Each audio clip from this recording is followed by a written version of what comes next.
Hey, what's up, Hoosier Nation? Great to be back here with you, Rhett Lewis, for another episode of Under the Hood with IU Football, presented by your Central Indiana Ford dealers. Your Central Indiana Ford dealers, a proud sponsor of IU Football. Get out there and visit your local Central Indiana Ford dealer today. We're continuing our series, getting to know this first-year coaching staff under head coach Curt Cignetti as we get set to really kind of get into the thick of things in spring ball. And it's our pleasure today to welcome from the back end on the defensive side of the ball, defensive backs coach, focusing in on the safeties. Coach Ola Adams is with us. And Coach, great to have you. Welcome to Bloomington. Great to have you in Cream and Crimson.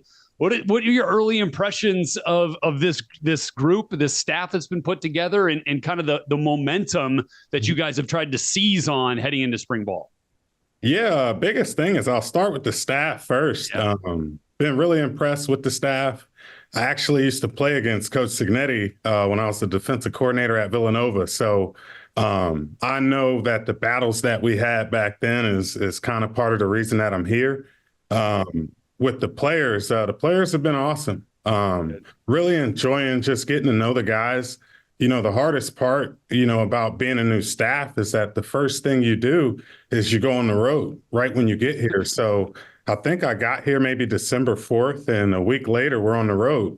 And then you got Christmas break, and then you come back in January, we're here for a week, then we're on the road again. So we really didn't get to sit down, with the guys as much as, we'd like until after, signing day. So, I would say February and March, it's just been awesome to kind of take the guys out to eat and, just build camaraderie. And we're just getting a lot, more comfortable with each other. So it's been great. Yeah, well, let's dig in on that group a little bit, especially the safety group there, because it is one of those positions with a high degree of turnover from a year ago. A lot of new faces coming in, maybe even some kind of transitions position-wise from one place to another coming into your room.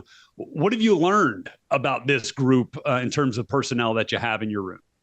Yeah, the biggest thing, it's just a new day and age with college football. And you have to roll with the punches to an extent. And for me, something that's important is just, I want the guys that want to be here, and working with them all has really been a joy.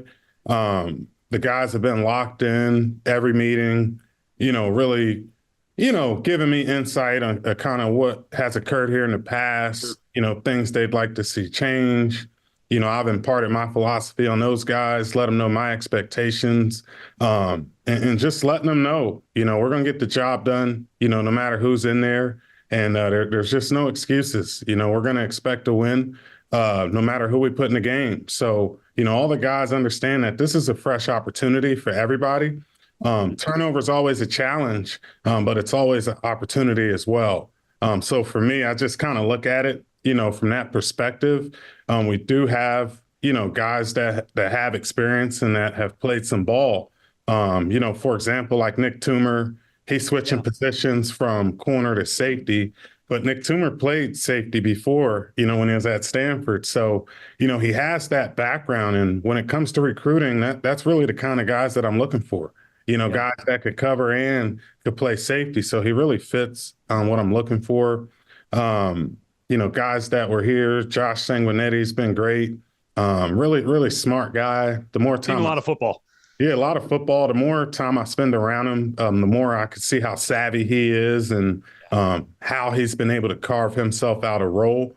Who else we got? We got Tyreek McDaniel. He's a returner. He's contributed on special teams a lot here in the past. So, again, for guys like him, it's an opportunity, to prove that he can carve out some playing time and contribute and help us.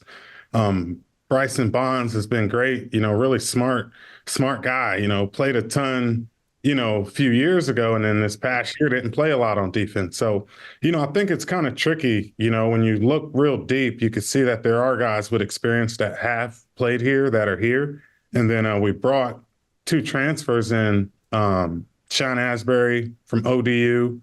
Right. He's played a ton of ball. He transferred to ODU from Boston College. I actually recruited him in high school. So, I really know him really well. He's a top-notch player. And Terry Jones, is another guy we brought from ODU. Terry, team captain there, 33 tackles in the last 3 years. Yeah. So, that's a lot of production, and just really looking to make this room competitive, and the cream's going to rise to the top. Love that. Appreciate you giving us a little bit of a capsule on some of these guys. Even Nick, right, who kind of getting to reacclimate with the safety position, as you said, kind of has a little bit of that in his background from his previous stop at Stanford, and felt like he was a guy, man, early season last year really played well for IU, at corner, especially against Ohio State, was pretty dang good receivers in that room there, and did a pretty good job there. I know he got banged up a little bit, so excited to see him back healthy and contributing. And so, like, when you put all these guys together, what's your message to them about, what you're really asking of them from the safety perspective? Like what do you want them to go out there and show you each and every day? Yeah, the first thing for us is we're pretty much the quarterback, of the defense. So we've been harping on communication, and just making sure that we're bold, about, getting everybody lined up, getting everybody in the right places. Your voice projects confidence. And, when you're not yelling the calls out, then everybody else around you is unsure what they're doing. So even if you're wrong, be loud and wrong is kind of what we've been telling the guys. We really want to challenge these guys to see who can really cover one-on-one. That's always the challenge of coaching safeties is, the run game is usually a lot easier, for safeties. But I'm going to ask a lot more out of these guys when it comes to coverage. So that's going to be huge. Tackling, look, it's a basic game. Tackling is key.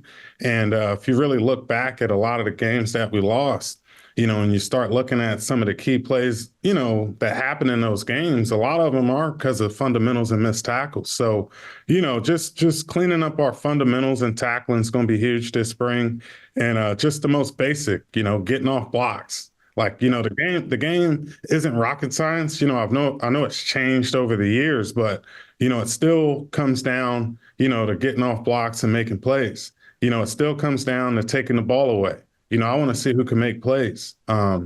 So, like, I would say probably 10 years ago or so, I kind of changed my philosophy on, hey, let's give you a check mark because you did your job. Like, that's cool. But I used to have guys grade out at 95%, but they didn't make any plays, right? So, the more I've studied the game and grown, turnovers and takeaways is really, the differentiator, of how you win games.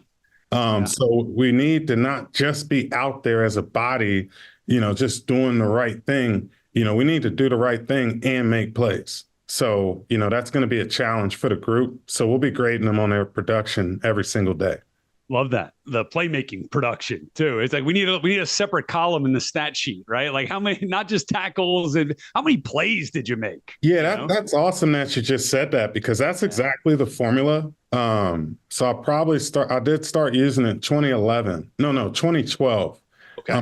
2011, I was a defensive coordinator, and we had a really good year, top 33 in like 8 categories, like really good season, but we lacked takeaways and explosive plays on defense. So I really took a hard look at that. And that's when we really started to shift that philosophy. And so what we did is we said, okay, how many plays are you playing in a game? And what is your production within those plays that you play? Because everybody doesn't get to play the same amount of snaps. And what happens is the guys who play fewer amount of snaps are always asking for more. And if they have high percentage production numbers, it's hard to keep those guys off the field. So, it really helps you kind of sort out, playing time. And, if you're not playing a guy enough, if you could find a way, maybe there's a certain position or a certain down and distance that a guy is just really good at. So, my goal really is to just put the best players on the field to do what they do best. So I think measuring production gives us that opportunity. Yeah, no question. And obviously we're in the thick of that now with spring ball here as we get this thing rolling. But I do want to talk a little bit about your history too, because obviously you've been a defensive coordinator before, right? You've been sending those calls in, and now essentially reacclimating yourself with another defensive system. How does that work from your perspective? I know we talk about, players learning a new system, but how about for coaches, especially one who's kind of called your own game right before in your coaching past to learn a new system? What is that like? Yeah, I think that's a great question because part of meeting with these players is just being honest and straight up with them. And I'm like, hey guys, I'm learning this playbook too. Like I'm not trying to act like we're not a work in progress because we are. And we're all learning new terminology. I mean, I've seen a lot of ball, up to this point. Sure. And at some point, as you get older in this business, it just becomes like different terminology, slightly different way of playing techniques. But for the most part, it's just like learning a new language. But for a young player, I mean, it's almost like starting over sometimes. So just trying to see how much you can carry over from what they already know. We've tried to like carry over some terminology. So luckily for me, I got to play against this defense for, Right. over basically 7 years when it comes down to it.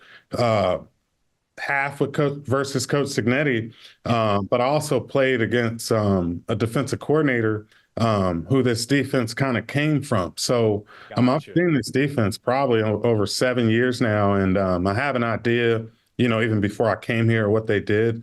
But the biggest beauty of it was like, like you said, I've been a defensive coordinator, 6 years. I've been a special teams coordinator 2 years, and I've been a DB coach since I was 22 years old. So like at the end of the day, it's always good to get out of your comfort zone and learn the way that other people do things.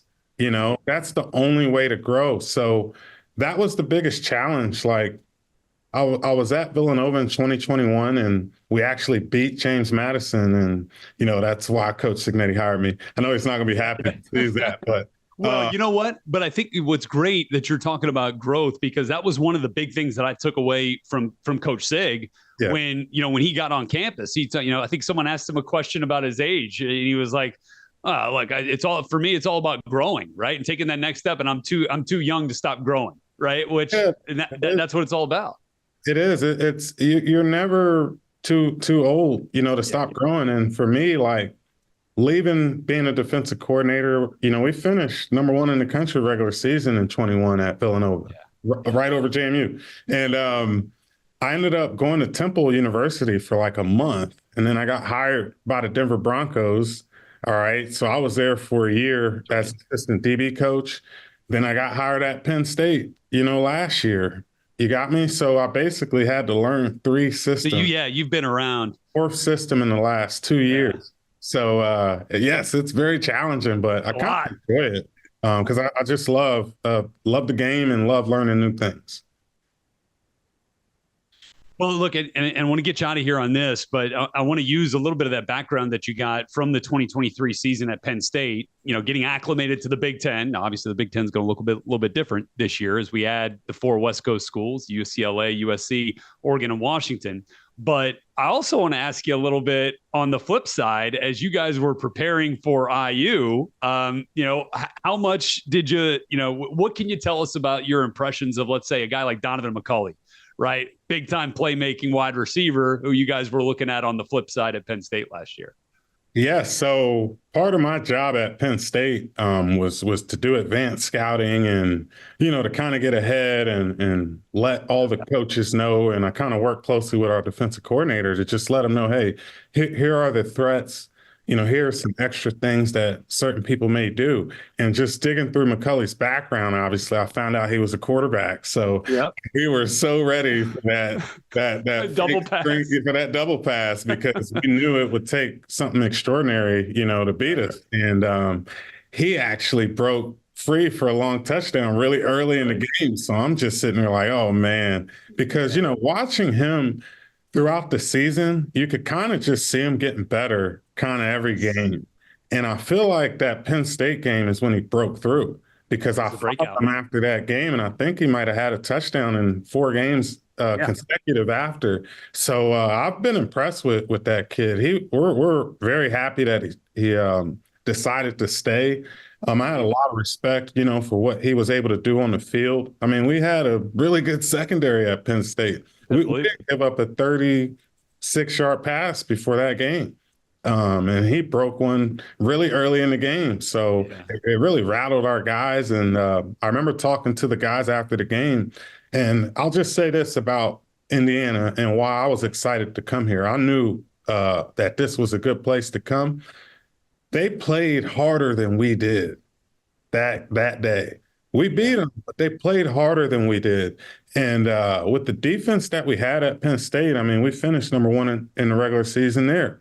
So, like, we were really good and we played really hard. And it just really stood out to me that game that they out-hustled us. And that's just something that doesn't sit right in my stomach.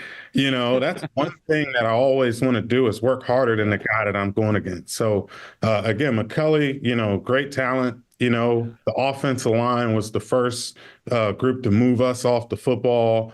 So Coach Bob did a really good job, good game plan, staying on the double teams that week. And, you know, the quarterback was slippery, made a few plays. So, again, I know this team is competitive. All we have to do, you know, is really build on that, teach these guys how to sustain, you know, their successes, get them to believe, you know, that we could beat anybody and compete with anybody that we play against. We all come from a winning background, so something has to give. And I know I didn't come here, you know, not to win, you know. Or believe it. That's why I love just being around Coach Sig. You know, he said something in our meeting last week, to be honest, almost made me tear up. Like, it just made me want to go play right now. But he just sat the staff down and he said, hey, guys, like, there's one thing you're going to know about me. I'm all about winning.